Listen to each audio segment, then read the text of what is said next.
Bismillah. Assalamualaikum warahmatullahi wabarakatuh. Innal hamdalillah nahmaduhu wa nasta'inuhu wa nastaghfiruh wa na'udzu billahi min shururi anfusina wa min sayyiati a'malina. Man yahdihillah fala mudilla lahu wa man yudlilhu fala hadiya lahu. Wa ashhadu an la ilaha illallah wahdahu la syarika lah wa ashhadu anna Muhammadan abduhu wa rasuluhu sallallahu alaihi wasallam. Qala Allah tabaraka wa ta'ala ya ayyuhalladzina amanu taqullaha haqqa tuqatih wa la tamutunna illa wa antum muslimun. يا أيها الناس اتقوا ربكم الذي خلقكم من نفس واحدة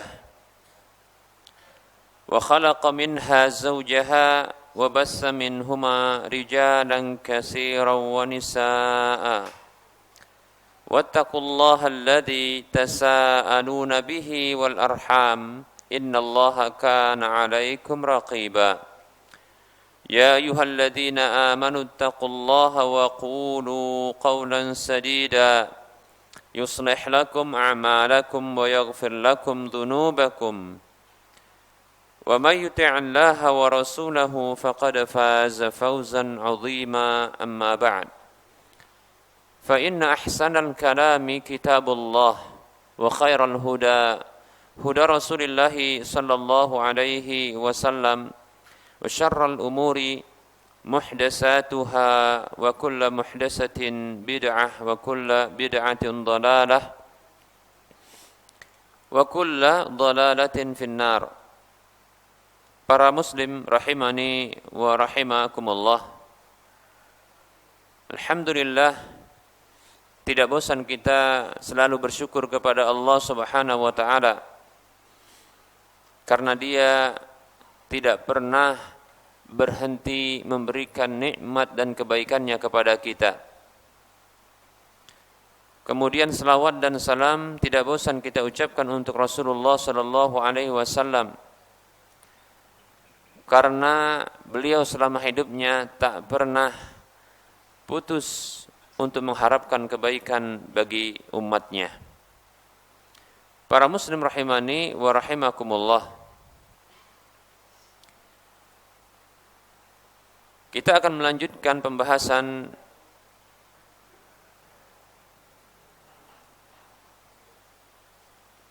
syarah dari kitab Lum'atul I'tiqad, dan kita juga masih membahas tentang kaidah-kaidah di dalam memahami nama dan sifat Allah Subhanahu wa taala. Kita masuk kepada cabang yang kedua atau bagian kedua dari kaidah yang terkait dengan nama-nama Allah Subhanahu wa taala. Setelah kita menyebutkan kaidah yang pertama bahwa nama Allah Subhanahu wa taala seluruhnya adalah nama yang maha indah, yang keindahannya sampai kepada puncak kesempurnaan, puncak ketinggian, puncak keindahan, yang tidak ada kekurangan di dalamnya, tidak ada cacat padanya dari berbagai sisinya.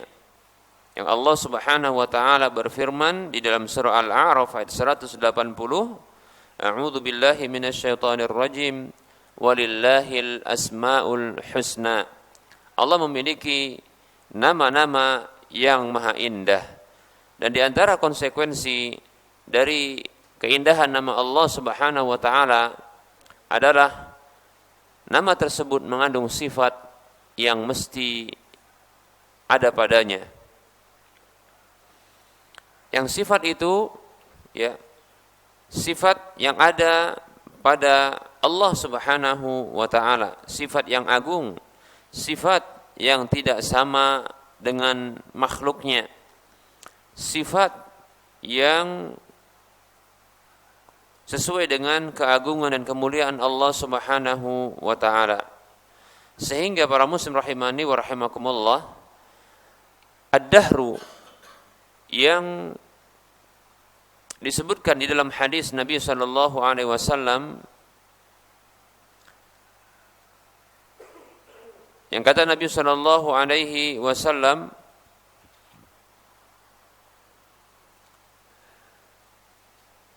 Allah tabaraka wa taala berfirman, yu'dhini ibnu Adam, anak Adam itu menyakitiku. Tapi Allah subhanahu wa ta'ala tidak pernah tersakiti oleh siapapun. Hanya saja tindakan ibnu Adam ini termasuk tindakan kezaliman dan bentuk menyakiti. Yasubbud dahra, anak Adam tersebut mencela masa. Wa ana dahru, sementara akulah masa. Uqallibul laila biyadihil amru, di tangankulah seluruh urusan. Uqallibul laila wan nahara, aku membolak-balikkan siang dan malam tersebut. Hadis ini dikeluarkan oleh Imam Bukhari, demikian pula Imam Muslim. Para muslim rahimani wa rahimakumullah, Allah Subhanahu wa taala bukanlah ad-dahru. Penyebutan ad-dahru di sini adalah memiliki maksud khaliqud dahri wa malikuhu wa al-mutasarrifu lahu, yaitu zat yang dia menciptakan ad-dahr, dahr artinya masa, dan yang menguasai masa tersebut, dan yang berwenang untuk mengatur masa tersebut. Dan itu dijelaskan pada ungkapan berikutnya, yaitu Allah mengatakan biyadi al-amru, di tangankulah semua urusan. Uqallibul laila wan nahar, aku membolak-balikkan siang dan malam itu. Urusan di antara urusan adalah urusan waktu. Kemudian Allah menyatakan uqallibu al-laila wan nahar, aku yang membolak-balikkan waktu tersebut. Malam dan siang adalah di mana pergerakan waktu itu terjadi. Pergerakan waktu itu dengan pergiliran malam dan siang, demikian. Baik para muslim rahimani wa rahimakumullah, maka tentunya tidak mungkin sesuatu yang membolak-balikkan malam dan siang ini dia pula lah sesuatu tersebut, ya kan? Secara logis. Oleh karenanya maksud dari wa ana dahru, aku adalah masa, maksudnya adalah akulah pencipta masa dan akulah yang mengaturnya dan akulah yang berwenang atasnya, demikian. Dan Allah Subhanahu wa taala menyebutkan hal tersebut fungsinya adalah untuk begitu dekatnya celaan tersebut kepada Allah Subhanahu wa taala. Karena sesungguhnya celaan terhadap sesuatu yang dibuat, maka ini kembali celaan tersebut kepada sang pembuat. Begitu ya. Oleh karenanya, bila di kalangan para hamba saja, para makhluk saja, tatkala dia membuat sesuatu dan hasil buatannya ini dicela, maka ini langsung celaan tersebut terarah kepadanya. Seperti itu para muslim rahimani wa rahimakumullah. Demikianlah Allah Subhanahu wa taala celaan manusia terhadap masa, maka ini berakibat kepada celaan kepada Allah Subhanahu wa taala. Oleh karenanya dilarang bagi kita untuk mencela masa. Bila kita dapatkan contohnya cuaca di hari tersebut tidak diridhoi oleh hamba tersebut, kita tidak meridhoinya. Ketika kita punya sebuah urusan, tatkala kita punya urusan atau ketika kita mungkin baru saja membersihkan kendaraan kita, tiba-tiba ketika kita keluar dalam kondisi hujan, gitu ya. Atau contohnya baru saja kita membersihkan halaman, ternyata tiba-tiba ada angin di hari tersebut, banyak angin, sehingga berguguran kembali kotoran-kotoran atau dedaunan, kotor kembali. Maka tidak boleh bagi kita untuk mencela masa, begitu juga kondisi-kondisi yang ada di masa tersebut. Ini terlarang karena celaan tersebut kembali kepada Allah Subhanahu wa taala. Tentunya ketika Allah Subhanahu wa taala menetapkan hal tersebut, ya baik maupun buruknya, maka di sana ada hikmah yang besar ya bagi manusia, dan ketahui bahwasanya ketetapan Allah Subhanahu wa taala ya itu senantiasa baik. Ketetapan Allah sesungguhnya takdir Allah itu baik. Ya. Baik para muslim rahimani wa rahimakumullah. Berikutnya kita akan masuki bagian yang kedua, al-far'us tsani, cabang atau bagian yang kedua dari kaidah-kaidah yang terkait dengan nama-nama Allah Subhanahu wa taala adalah asmaullahi ghairu mahsuratin bi'adadin muayyanin. Ya. Yang kedua adalah nama-nama Allah Subhanahu wa taala tidaklah terbatas, tidak dibatasi dengan jumlah tertentu. Nama-nama Allah Subhanahu wa taala tidaklah dibatasi dengan jumlah tertentu. Baik para muslim rahimani wa rahimakumullah.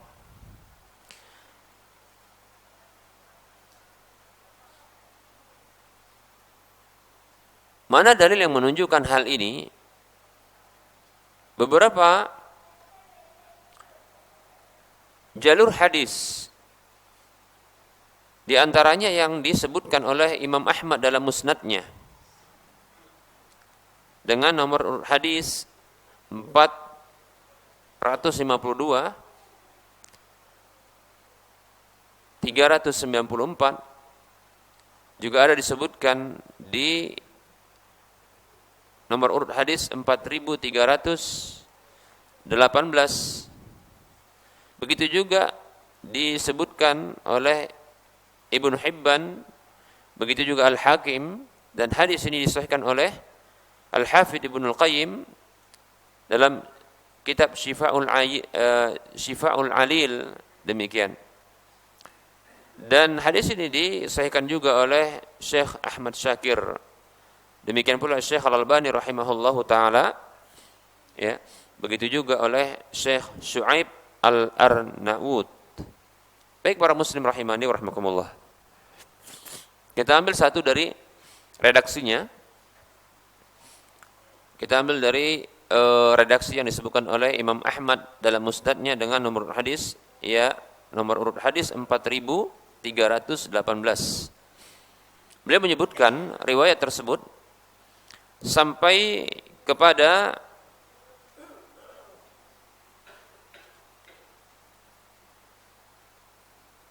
sahabat Abdullah bin Mas'ud radhiyallahu anhu. Ia mengatakan, qala Rasulullah sallallahu alaihi wasallam, Rasulullah sallallahu alaihi wasallam bersabda, ma qala 'abdun qattu idza asabahu hammun wa hazanun. Tidaklah ada seorang hamba yang mengucapkan, tidaklah ada sama sekali seorang hamba yang mengucapkan tatkala dia ditimpa oleh kegundah gulanaan dan kesedihan dengan doa, Allahumma inni abduka wa banu abdika ibnu amatika nasiyati biyadika madin fiyya hukmuka adalun fiyya qada'uka as'aluka bikulli ismin huwa laka sammaita bihi nafsaka aw anzaltahu fi kitabika aw 'allamtahu ahadan min khalqika aw ista'sarta bihi fi 'ilmil ghaibi 'indaka an taj'ala al-qur'ana rabi'a qalbi wa nura sadri wa jala'a huzni wa dhahaba hammi illa adhhaba Allahu 'azza wa jalla hammahu wa abdalahu makana huznihi farha.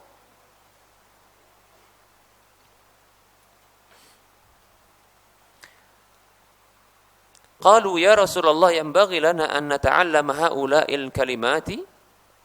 Qala ajal yanbaghi liman sami'ahunna an yata'allamahunna. Baik,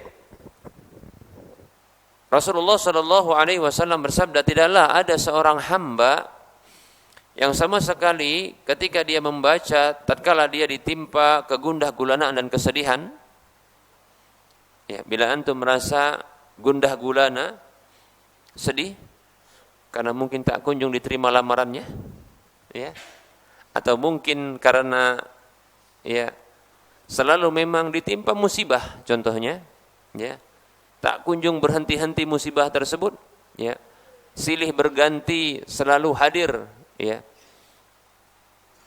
Baik, maka silakan baca doa ini. Allahumma inni abduka, ya Allah sesungguhnya akulah hambamu, wa banu abdika, putra dari hamba laki-lakimu, ibnu amatika, putra dari hamba wanitamu, nasiyati biyadika, ubun-ubunku ada di tanganmu, madun fiyya hukmuka, berlaku pada diriku hukummu, adalun fiyya qada'uka, begitu adil pada diriku ketetapanmu. As'aluka bikulli ismin huwa laka, aku meminta kepadamu dengan semua nama yang menjadi milikmu. Sammaita bihi nafsaka, yang dengannya engkau namakan dirimu, au anzaltahu fi kitabika, atau yang telah engkau turunkan dalam kitabmu. Au 'allamtahu ahadan min khalqika, atau yang telah engkau ajarkan kepada salah seorang dari makhlukmu. Au ista'sarta bihi fi ilmil ghaibi 'indaka, atau yang engkau sembunyikan dengannya di dalam ilmu ghaib di sisimu, agar engkau menjadikan anta ja'alal qur'ana rabi'a qalbi, agar engkau menjadikan Al-Qur'an itu sebagai ya penyejuk hatiku, wa nur sadri, dan sebagai cahaya dadaku, wa jalaa huzni, dan menghapuskan kesedihanku, wa dhahaba hammi, dan menghilangkan kegundah gulanaanku. Tidaklah ia membaca seperti itu illa adhaballahu azza wa jalla hammahu, melainkan Allah akan menghilangkan kegundah gulanaannya, wa abadalahu makana husni farha, dan menggantikan untuknya pada tempat kesedihannya ya kegembiraannya. Qalu, para sahabat bertanya, ya Rasulullah, wahai Rasulullah, yang bagilana an nata'allama haula'il kalimat, layakkah, pantaskah, apakah pantas bagi kami untuk mempelajari ungkapan-ungkapan ini? Qala ajal, tentu, kata Nabi sallallahu alaihi wasallam, ya, yang bagi liman sami'ahunna an yata'allamahunna, ya, sudah layak, selayaknya bagi siapa saja mendengarnya untuk mempelajarinya. Baik, sudah hafal? Baik, saya talkinkan ya. Saya talkinkan, ya, semoga bisa mengikutinya, kemudian bisa menghafalnya. Baik, ikuti. La ilaha illallah. Itu talqin mau meninggal dunia, ya, kok diikutin malah ya. Itu talqin mau meninggal dunia ya, Masya Allah. Kita siap semuanya, semua meninggal dunia ya. Alhamdulillah ya. Berarti nggak perhatian ini ya. Padahal tadi tidak ada ucapan itu dalam hadis tadi ya. Itu menunjukkan kita siap untuk meninggal dunia semua ya. Masya Allah. Ada yang ngantuk nggak?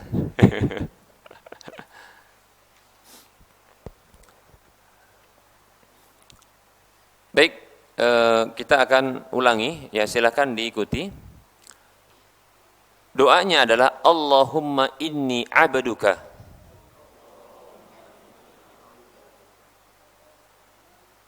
wa banu abdika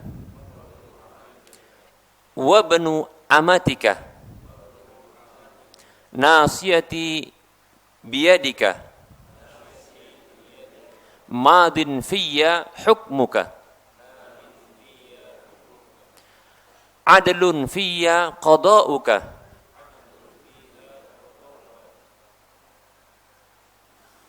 as'aluka bikulli ismin huwa laka sammaita bihi nafsaka au anzaltahu fi kitabika au 'allamtahu ahadan min khalqika au ista'sarta bihi fi ilmil ghaibi 'indaka awista'sarta bihi fi ilmil ghaibi indaka an taj'alal qur'ana rabi'a qalbi wa nura sadri wa jalaa'a huzni wa dhahaba hammi. Ya, cukup sampai di situ. Ya. Coba diulang mungkin 3 kali, ya, 4 kali, ya, insyaallah cukup. 5 kali mungkin haram ya. Karena 4 kali sudah hafal ya. Baik para muslim rahimani wa rahimakumullah. Kalau 5 kali boleh ya. Baik, dalam hadis ini para muslim rahimani wa rahimakumullah, Rasulullah sallallahu alaihi wasallam menyebutkan dalam doa ini hadisnya sahih tadi ya. Dalam hadis ini disebutkan ada ungkapan ya bahwasanya nama-nama Allah Subhanahu wa taala itu ada yang disembunyikan oleh Allah Subhanahu wa taala di dalam ilmu ghaib yang ada di sisi Allah tabaraka wa taala. Berkata Syekh Muhammad Shalih Al-Utsaimin rahimahullahu taala, "Wa masta'sarallahu bihi fi ilmil ghaibi 'indahu la yumkinu hasruhu walal ihatatu bihi." Kata beliau, ya. Apa saja dari nama-nama Allah Subhanahu wa taala tersebut yang Allah sembunyikan di dalam ilmu ghaib yang ada di sisinya, maka tak mungkin untuk membatasinya dan tak mungkin juga untuk mengetahuinya. Paham ya?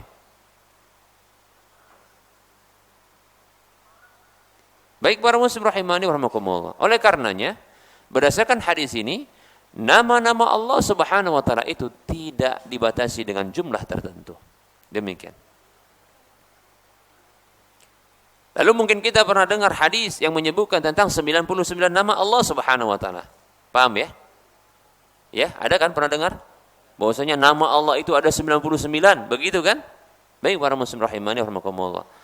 Maka apakah ya ketika Rasulullah sallallahu alaihi wasallam bersabda, "Inna lillahi tis'atan wa tis'ina isman mi'atun illa wahidan man ahsaha dakhalal jannah." Ini hadisnya diriwayatkan oleh Imam Bukhari, demikian pula Imam Muslim. Sesungguhnya Allah memiliki 99 nama, 100 kurang 1, yang siapa saja mengihsa'nya, menghafalnya, memahami kandungannya, kemudian mengamalkan konsekuensinya, maka dia akan masuk surga. Demikian. Apakah hadis ini yang menyebutkan tentang 99 nama Allah Subhanahu wa taala, menetapkan bilangan 99 nama Allah Subhanahu wa taala itu bertentangan dengan hadis tadi? Maka sesungguhnya para muslim rahimani wa rahimakumullah, sesungguhnya ya tidak pernah bertentangan antara dalil-dalil. Sesungguhnya ini sebuah kaidah perlu kita ketahui bahwasanya tidak pernah selamanya ya bertentangan antara wahyu yang satu dari Allah dengan wahyu yang lain yang juga dari Allah Subhanahu wa taala. Tidak pernah. Ya. Itu harus kita yakini dan harus kita pahami bahwasanya tidak akan pernah bertentangan antara satu wahyu, baik itu dalam Al-Qur'an maupun dalam hadis, itu bertentangan dengan wahyu yang lain, baik itu yang terdapat dalam Al-Qur'an maupun hadis Nabi sallallahu alaihi wasallam. Oleh karenanya, tidak pernah Al-Qur'an bertentangan dengan Al-Qur'an. Tak pernah Al-Quran bertentangan dengan hadis, dan tak pernah hadis bertentangan dengan Al-Quran, dan tak pernah hadis bertentangan dengan hadis yang sahih dari Nabi SAW. Tidak pernah. Mengapa? Karena sesungguhnya semuanya ini adalah wahyu dari Allah Subhanahu wa taala. Al-Quran itu datangnya dari Allah Subhanahu wa taala. Kata Allah Subhanahu wa taala dalam surah An-Naml ayat 6, Allah mengatakan, "Wa innaka latulaqqal Qur'ana min ladun hakimin alim." Sesungguhnya engkau benar-benar diberikan Al-Quran itu kepadamu dari sisi zat yang maha bijaksana lagi maha mengetahui. Al-Quran itu berasal dari Allah Subhanahu wa ta'ala. Zat yang maha bijaksana lagi maha mengetahui. Demikian pula hadis Nabi SAW yang Allah Subhanahu wa ta'ala berfirman dalam surah An-Najm ayat 3 dan 4, "Wa ma yantiqu 'anil hawa in huwa illa wahyu yuha." Tidaklah dia, yaitu Nabi Muhammad SAW itu berbicara dari hawa nafsunya. Tidaklah ucapannya melainkan wahyu yang diwahyukan kepadanya. Wahyu dari Allah Subhanahu wa ta'ala. Oleh karenanya Allah yang maha mengetahui. Tak mungkinlah ketika wahyu yang berasal darinya itu saling kontradiksi, saling bertentangan satu dengan yang lainnya. Tak mungkin.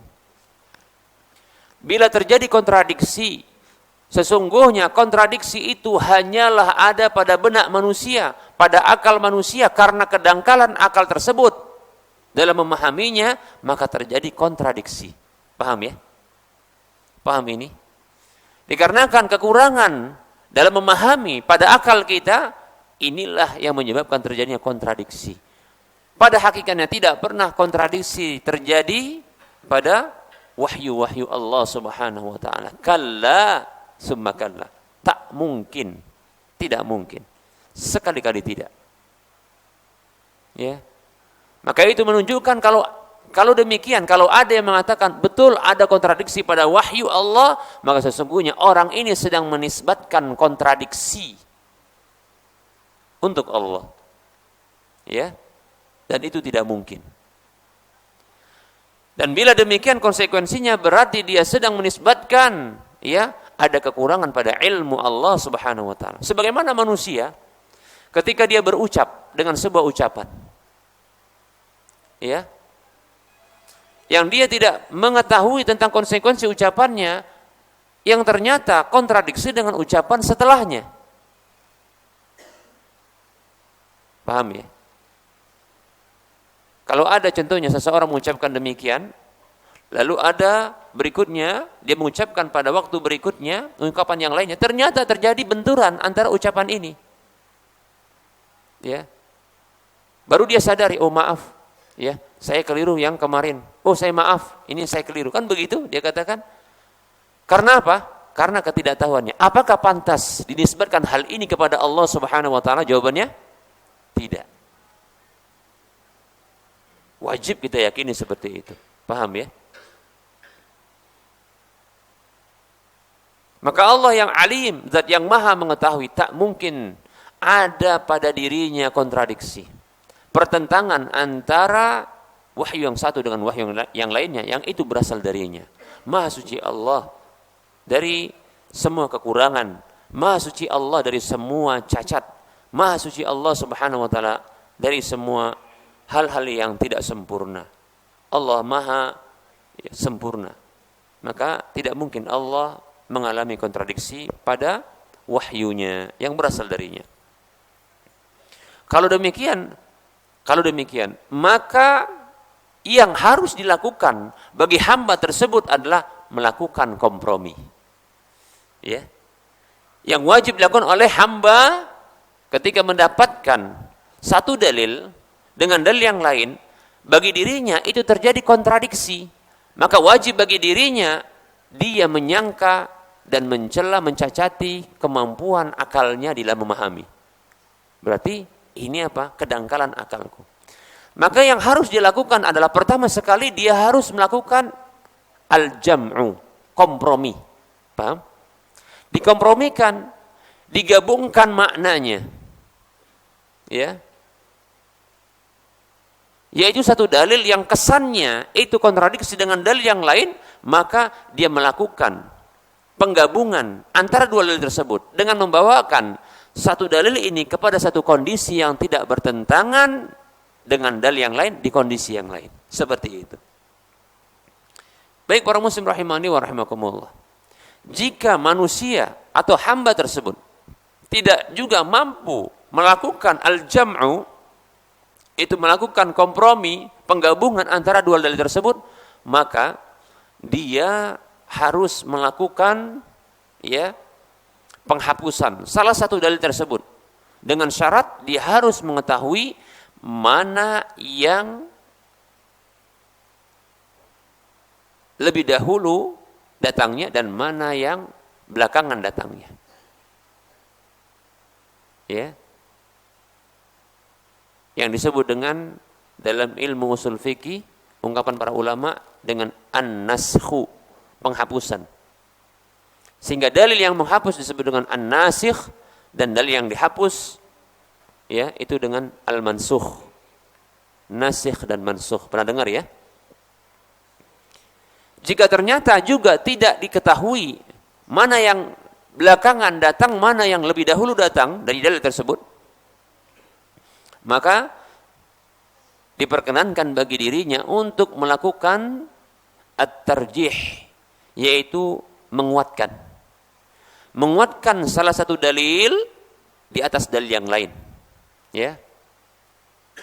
Dan itu pun syaratnya adalah harus ada murajjihnya, yaitu apa? Harus ada dalil yang menguatkan, dalil lain. Itu menghadirkan pendukung yang mendukung bahwasanya dalil ini itu lebih kuat karena ada yang menguatkan dari dalil yang lain, seperti itu. Paham ya? Kalaupun tidak mampu untuk melakukannya karena tidak tampak pada dirinya, pada seorang hamba atau hamba tersebut untuk melakukan penguatan at-tarjih karena tidak didapatkan pendukungnya, maka kewajiban bagi dirinya adalah at-tawaqquf, yaitu dia tidak melakukan sikap apapun. Ya, kecuali sikap hanya diam saja. Ya. Yang boleh dilakukan adalah bagi dia taklid. Melakukan taklid. Baik para muslim rahimani wa rahmakumullah. Ternyata dalil yang ini yang menetapkan bahwasanya nama-nama Allah Subhanahu wa taala itu tidak dibatasi dengan ya bilangan tertentu, itu bisa dikompromikan, bisa digabungkan dengan apa? Dengan dalil yang menyebutkan 99 nama Allah Subhanahu wa taala. Baik, para muslim rahimani wa rahmakumullah. Syekh Muhammad Shalih Al-Utsaimin rahimahullahu taala menyebutkan wal jam'u baina hadza wa baina qawlihi sallallahu alaihi wasallam fil hadits sahih, bentuk kompromi, penggabungan ya antara dalil yang menyebutkan tentang ya nama-nama Allah itu tidak terbatas jumlahnya dengan bilangan tertentu dengan sabda Nabi sallallahu alaihi wasallam di dalam hadis yang sahih yang sudah kita sebutkan tadi. Beliau sallallahu alaihi wasallam bersabda, "Inna lillahi tis'atan wa tis'ina isman."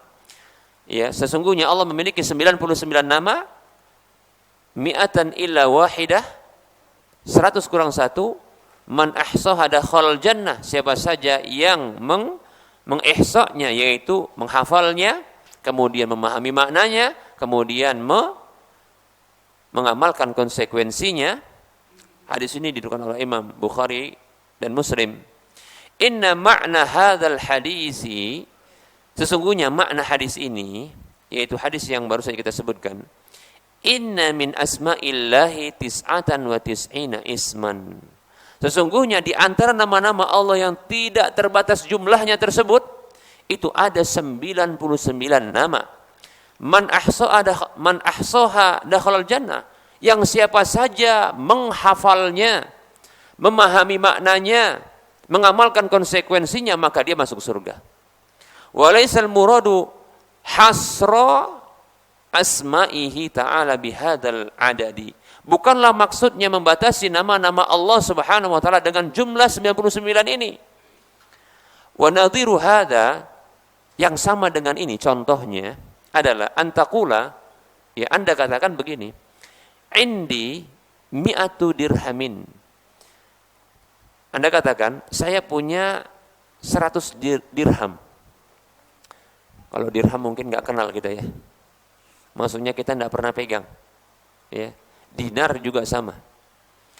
Oke lah kita katakan, saya punya 100 ribu, gitu kira-kira. Ya. A'datuha li sadaqati, yang aku persiapkan untuk aku sedekahkan. Ungkapan seperti itu. Fala yunafi an yakuna indaka darahimu ukhra, maka hal itu tidaklah tidaklah bertentangan, tidaklah menafikan, ya, Anda memiliki uang dirham yang lain, yaitu 100 ribu yang lain, betul tidak? Yang a'dadtuha, yang aku persiapkan li ghairi sadaqah, bukan untuk sedekah saja.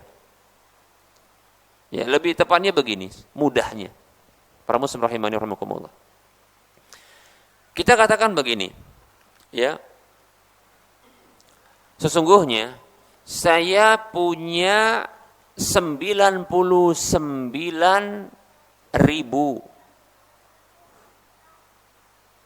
rupiah yang mau saya persiapkan untuk saya bagikan. Yang siapa saja mau jawab pertanyaan saya maka akan saya berikan. Begitu ya. Ini ungkapan sama seperti Rasulullah mengatakan sesungguhnya Allah memiliki 99 nama, 100 kurang 1, yang kalau siapa saja menghafalnya, memahami maknanya, kemudian mengamalkan konsekuensinya, maka dia masuk surga. Paham itu? Maka para muslim rahimani wa rahimakumullah, apakah ketika saya katakan tadi saya punya 99.000 rupiah yang mau saya bagikan, yang siapa saja menjawab pertanyaan saya maka saya akan berikan kepadanya? Atau saya ulangi, saya memiliki 99.000 yang siapa saja bisa menjawab pertanyaan saya maka saya akan memberikan kepadanya, membagikan kepadanya.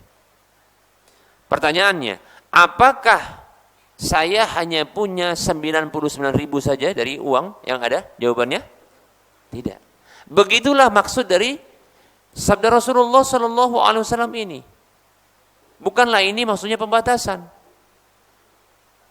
Karena tidak mungkin Rasulullah bertentangan ungkapannya dengan ungkapan beliau yang lainnya. Karena itu berasal dari Allah Subhanahu Wa Taala. Ya. Jadi sesungguhnya Allah memiliki nama-nama yang banyak yang tidak terhitung jumlahnya. Ya.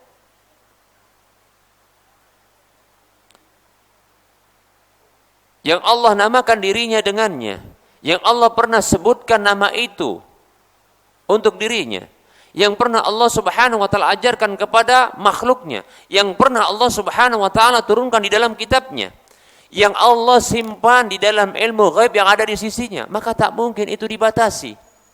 Di antara nama Allah yang banyak tersebut ada 99 nama Allah yang siapa saja mampu untuk menghafalnya, memahami maknanya, kemudian mengamalkan konsekuensinya, maka dia akan masuk surga. Begitu maksudnya, paham?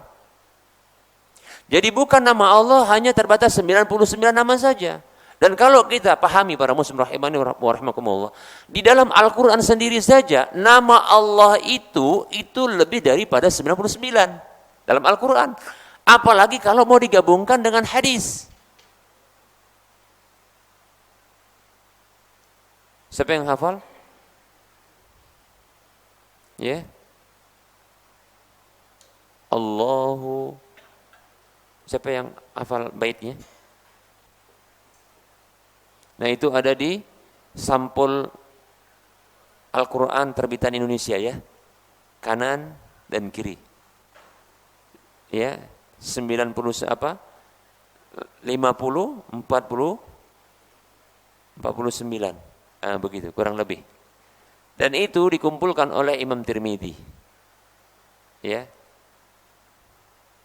Disebutkan Allah Ar-Rahman Ar-Rahim, ya. As-Sami Al-Basir, ya. Kemudian apa lagi? Al-Bar, Ar-Razik, Ar-Razzaq, Al-Azim, dan seterusnya. Al-Kabir, Al-Mutakabbir, seterusnya. Dalam Al-Quran. Ternyata kalau diambil, dicari dalam Al-Quran nama-nama Allah itu lebih dari 99. Bila kita cari lagi di dalam hadis Nabi, maka jadi lebih. Paham ya? Dalam hadis itu ada nama Allah Asy-Syafi, ya, ada nama Allah Al-Muhsin, walaupun ini diperdebatkan oleh para ulama, ya. Ada nama Allah Subhanahu wa taala Al-Witru, ya. Ada nama Allah Subhanahu wa taala, ya, Al-Jamilu, demikian. Nah, ada nama Allah Subhanahu wa taala Al-Afu, demikian. Maka ini para muslim rahimani wa rahimakumullah, ini banyak jadinya. Nah, dari sini saja ini menunjukkan bahwasanya 99 nama yang disebutkan oleh Rasulullah dalam hadis ini, ya, yang kalau dihafal, dipahami maknanya, diamalkan konsekuensinya, maka ini akan membuat orang tersebut masuk surga. Ini tidak hanya terbatas 99 saja. Dan itu maksudnya bukanlah pembatasan, paham ya? Demikian para muslim rahimani wa rahimakumullah. Nah, ihsa, para ulama berbeda pendapat tentang ihsa ini, ya. Man ahsaha, siapa saja yang mengihsanya. Ibnu Hajar Al-Asqalani rahimahullah ta'ala menyebutkan riwayat yang lain kalau tidak salah, ya, bahwasanya ada lafaz man hafidhaha, siapa saja yang menghafalnya, demikian. Dan beliau memahami bahwasanya maksud ihsa adalah ditafsirkan dengan, ya, adalah al-hifdzu, yaitu menghafal. Jadi sekedar menghafal 99 nama Allah, maka itu bisa menyebabkan orang itu masuk surga. Akan tetapi Ibnu Qayyim Al-Jauzi rahimahullahu taala menyebutkan bahwasanya tidak cukup dengan menghafal saja 99 nama. Kenapa? Karena kalau demikian orang kafir pun akan mampu untuk menghafalnya, ya kan? Pelaku maksiat pun akan mampu untuk menghafalnya. Ya.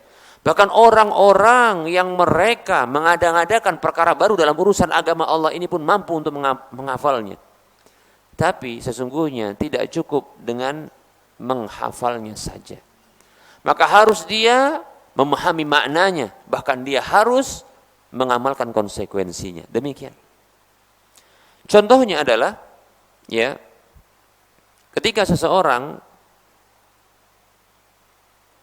yang dia meyakini bahwa Allah Subhanahu wa taala adalah Ahad.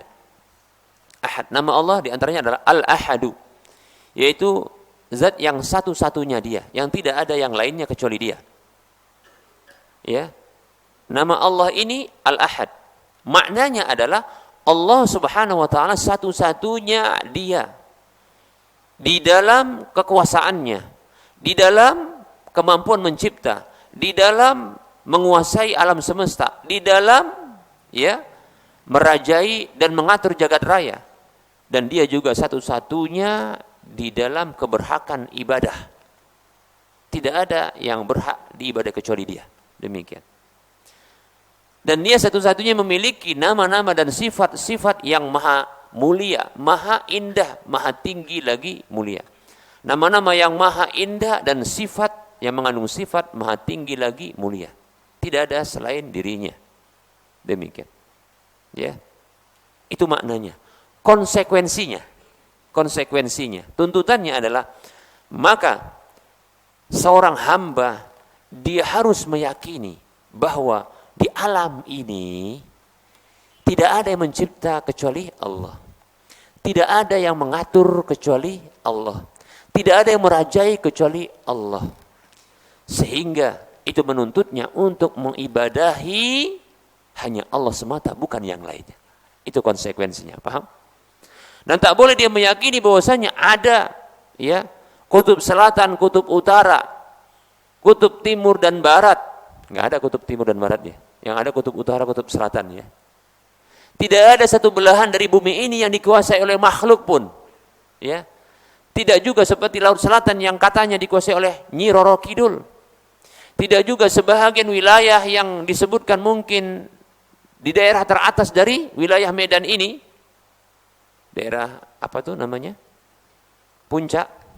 Itu dikuasai oleh Begu Ganjang. Tidak ada. Ya. Ya. Tidak ada juga contohnya satu wilayah Mesir itu dikuasai oleh contohnya, ya, syekh yang berasal dari mereka contohnya. Tidak ada. Ini dikuasai oleh Allah Subhanahu wa taala. Paham ya? Demikian. Itu konsekuensi dari apa? Orang yang ketika dia setelah menghafal Al-Ahad. Paham ya? Seperti itu. Allah satu-satunya dia. Tidak juga boleh kita yakini dituntut oleh seorang hamba ketika dia menghafal Al-Ahad, Allah satu-satunya Al-Ahad, maka menuntut dia bahwasanya untuk meniadakan dan mengingkari ya adanya orang-orang yang bisa menggeser-geser hujan, geser-geser awan yang disebut dengan pawang hujan yang rumahnya kebanjiran karena kehujanan. Paham ini? Maka menuntut orang ini yang dia setelah menghafal Al-Ahad, dia mengingkari orang-orang yang datang ke kuburan untuk ngalap berkah, keliling-keliling di kuburan, tawaf di kuburan. Kemudian dia ya meminta kepada penghuni kubur, walaupun dengan alasan menghormati para wali dan orang-orang soleh. Dia ingkari itu tuntutannya. Paham ya? Bukan hanya sekadar menghafal. Paham ini? Dan bila satu Al-Ahad ini sudah dihafalnya, kemudian dipahaminya, kemudian diamalkan konsekuensinya, maka ada 98 lagi yang bisa dia kerjakan. Seperti itu. Contohnya apa? Ar-Razzaq. Allah yang memberi rezeki dengan berlebihan memberi rezeki. Dia menghafal Ar-Razzaq, maka dia harus memahami bahwasanya Ar-Razzaq ini adalah zat yang terus memberikan rezeki kepada hambanya, menjamin rezeki kepada hambanya. Tidak ada satu hamba pun yang tidak diberi rezeki oleh Allah. Semuanya ditetapkan rezeki. Bahkan sudah dituliskan ketika di alam rahimnya, tatkala telah sempurna berusia 120 hari. Datanglah malaikat meniupkan ruh padanya, kemudian diperintahkan malaikat tersebut untuk mencatat ajalnya, rizkinya, amalnya, ketetapan dia orang baik atau orang buruk akhirnya. Demikian. Allah jamin rizkinya. Yang Allah mengatakan, a'udzubillahi minasyaitonir rajim, wa ma min dabbatin fil ardi illa 'ala Allahi rizquha, dalam surah Hud ayat 6. Tidaklah ada satu makhluk pun di permukaan bumi ini kecuali atas Allah tanggung rezekinya. Demikian. Ditanggung oleh Allah rezeki. Dia pahami itu. Dia pahami seperti itu. Bahkan tak akan Allah Subhanahu wa taala mematikan. Dia yakini, dia pahami. Allah tak akan mematikan seorang hamba kecuali karena berakhir rezekinya. Ya. Inna nafsan lan tamuta hatta tastaghfi rizqaha. Sesungguhnya sebuah jiwa tak akan mati sampai dia mengambil semua rezekinya. Artinya, ketika telah wafat seorang hamba, maka ketika itu memang tak ada rezekinya. Rezeki habis, maka wafatlah dia. Masih ada rezeki, maka hiduplah dia. Ada kehidupan, maka ada rezekinya. Maka konsekuensinya dia mencari rezeki yang halal saja. Kenapa? Karena rezeki telah ditanggung oleh Allah. Maka dia dituntut ketika dia memahami dan menghafal nama Allah Ar-Razzaq, maka dia harus mencari rezeki yang halal saja. Kenapa? Karena rezeki itu akan datang kepada dia. Walaupun dia tak mencarinya. Dalam kondisi dia sakit contohnya. Maka dalam satu hadis Nabi SAW bersabda, oleh karenanya Nabi SAW bersabda, Inna rizqa la yatlubul abda aksara min an yatlubahu al-maut. Kama qala sallallahu alaihi wasallam. Ini hadis riwayat Ibnu Majah. Sesungguhnya rezeki itu mencari seorang hamba itu lebih banyak ketimbang maut itu mencarinya. Kalau maut mencarinya, gitu ketemu, mati. Paham ya? Rezeki, Masya Allah. Ya. Rezeki kesehatan, Allah berikan. Ada rezeki yang lain, banyak. Rezeki apa? Sudah sehat, rezeki apa? Kesempurnaan anggota tubuh. Rezeki makanan, itu berulang-ulang datang kepadanya sampai usia dewasa. Setelah dewasa, antum dapat rezeki apa? Istri.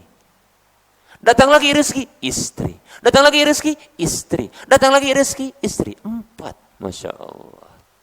Berapa itu? Berkali-kali ini rezeki datang mencari dia. Ya. Kalau ditakdirkan 4 ya 4, kalau 1 ya 1, kalau tidak ya tidak. Tapi apa? Tadi harus apa? Harus apa? Konsekuensinya apa? Mencari rezeki yang halal saja.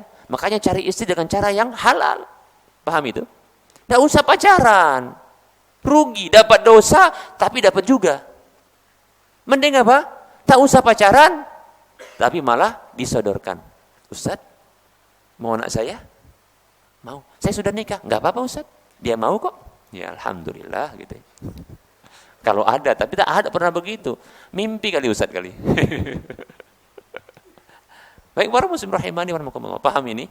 Begitu. Rezeki itu banyak akan mencari ketimbang maut. Paham ya? Demikian. Maka cari yang halal saja. Apa itu? Ya. Terhormatlah di dalam mencari rezeki. Ya, terhormat. Ya. Baik para muslim, cari yang halal, cari yang baik, begitu. Para muslim rahimani wa rahimakumullah.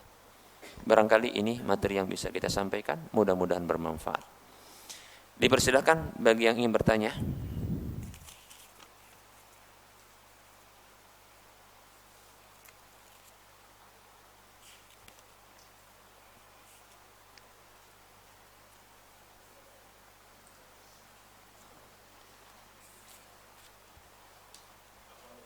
Ya, silakan.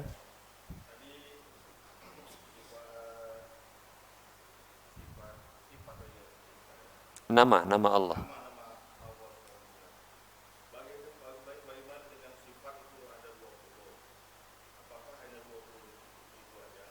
Baik. Yang saya pelajari ketika saya juga menghafal sifat-sifat 20. Wujud, qidam, baqa. Kemudian mukhalafatuhu lil hawadisi. Masih ada lagi 15 lagi ya. Baik. Seterusnya sampai 15. Tambah 15 lagi. Wujud, qidam, baqa, mukhalafatuhu lil hawadis dan seterusnya sampai 20. Dan ternyata itu tidak hanya 20 ya. Tidak ada pembatasan sampai 20. Ada disebutkan ya sifat yang dia disebut sifat wajib itu memang 20. Tapi saya katakan pembatasan ini ketahui sesungguhnya dahulunya sifat wajib itu yang disebutkan oleh atau yang diyakini oleh Al-Imam Abul Hasan Al-Asy'ari rahimahullah ta'ala, semoga Allah merahmati beliau, itu 7, paham ya? Kemudian berkembang menjadi 13. Kenapa? Karena menurut beliau yang wajib itu bukan 7 saja, tapi ada 13. Paham ya? Ternyata berkembang lagi menjadi berapa? 20. Dan sesungguhnya akhirnya pun beliau tidak menetapkan apa? Sifat hanya cuma 20 yang wajib bagi Allah. Kenapa? Karena ternyata sifat rahmat kasih sayang Allah Subhanahu wa taala yang disebutkan di dalam surah Al-Kahfi ya. Wa huwal ghafuru dzur rahmah. Yang dia adalah zat yang maha ghafur, maha penyayang, maha pengampun lagi, dzur rahmah, zat yang memiliki sifat rahmat dalam surah Al-Kahfi tersebut. Ternyata rahmat ini yang disebutkan dalam Al-Qur'an tidak disebutkan di dalam sifat yang 20. Apakah Allah Subhanahu wa taala tidak memiliki sifat rahmat? Wajib enggak bagi Allah memiliki sifat rahmat? Wajib. Bahkan kita katakan Allah sendiri mewajibkan dirinya untuk memiliki sifat rahmat, paham ya? Bukan kita. Allah yang menetapkan dia memiliki sifat rahmat. Lalu kenapa kita nafikan sifat rahmat tersebut dan kita hanya batasi 20 saja? Tidak. Bahkan Al-Imam Abul Hasan Al-Asy'ari tidak menetapkan hanya 20 saja, paham ya? Maka kita katakan bila nama-nama Allah Subhanahu wa taala, nama-nama Allah Subhanahu wa taala itu tidak terbatas. Tidak terbatas. Dan kita meyakini Ahlus Sunnah wal Jamaah meyakini bahwasanya semua nama-nama Allah itu mengandung sifat maka wajib kita tetapkan bahwa sifat Allah pun tidak terbatas. Paham ya? Begitu.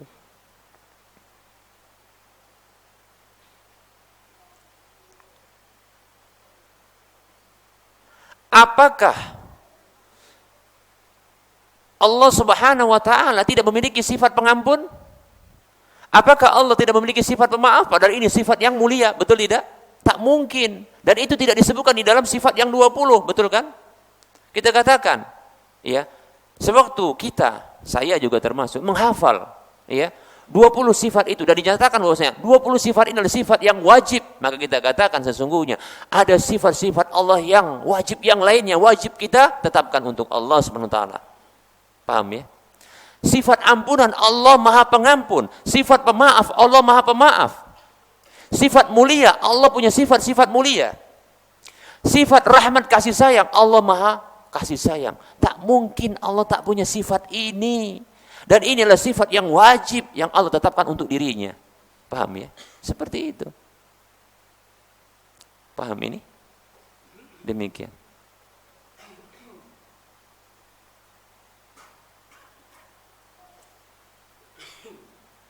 Allah Subhanahu wa taala rafiqun yuhibbur rifqa. Allah itu maha lemah lembut dan apa? Mencintai kelemah lembutan. Apakah Allah tidak memiliki sifat lemah lembut dan itu tidak ditetapkan di dalam sifat yang 20? Apakah Allah kasar? Lihat. Tak mungkin. Ya, oleh karenanya ya, Allah, nama-nama Allah dan sifat-sifatnya itu tidak dibatasi dengan jumlah tertentu. Paham ya? Demikian. Wallahu ta'ala a'lam. Adakah yang lain?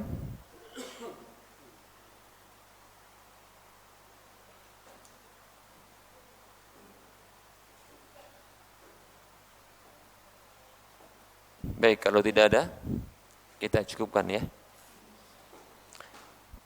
Baik, saya motivasi diri saya sendiri setelah ini untuk ya salat syuruk walaupun tak wajib hukumnya ya.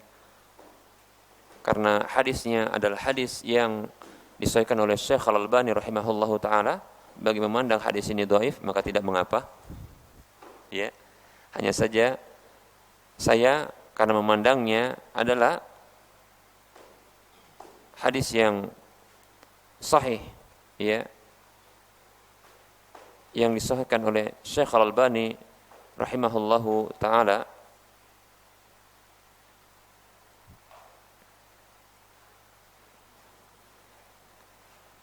Hadis ini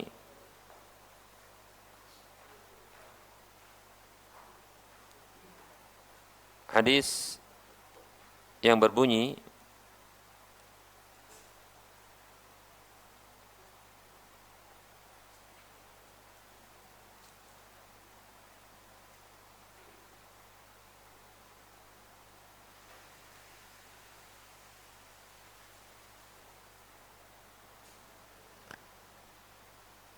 Man shallal ghadata fi jama'atin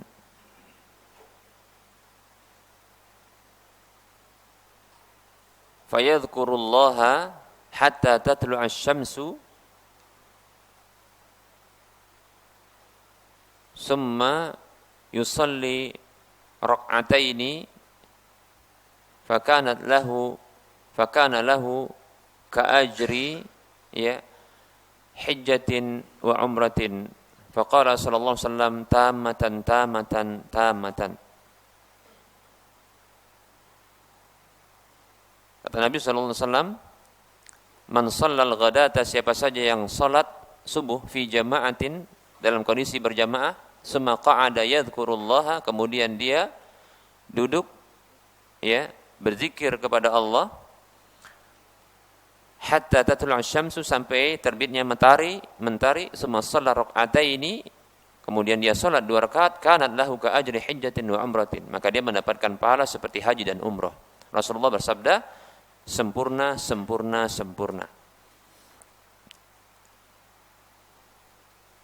Imam Tirmidzi menyebutkan hadis ini adalah hadis hasan ya, gharib, dan Syekh Al-Albani rahimahullah taala ia menghasankan hadis ini demikian.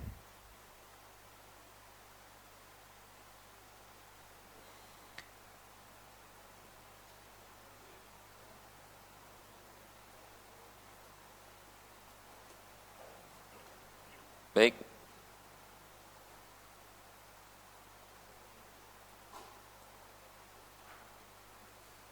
Hadis ini ya hadis yang dihasankan oleh Syekh Al-Albani rahimahullahu taala. Kita cukupkan untuk materinya dan kita tutup kajian ini dengan membaca doa kafaratul majlis. Subhanakallahumma bihamdika asyhadu an la ilaha illa anta astaghfiruka wa atubu ilaika walhamdulillahi rabbil alamin. Assalamualaikum warahmatullahi wabarakatuh.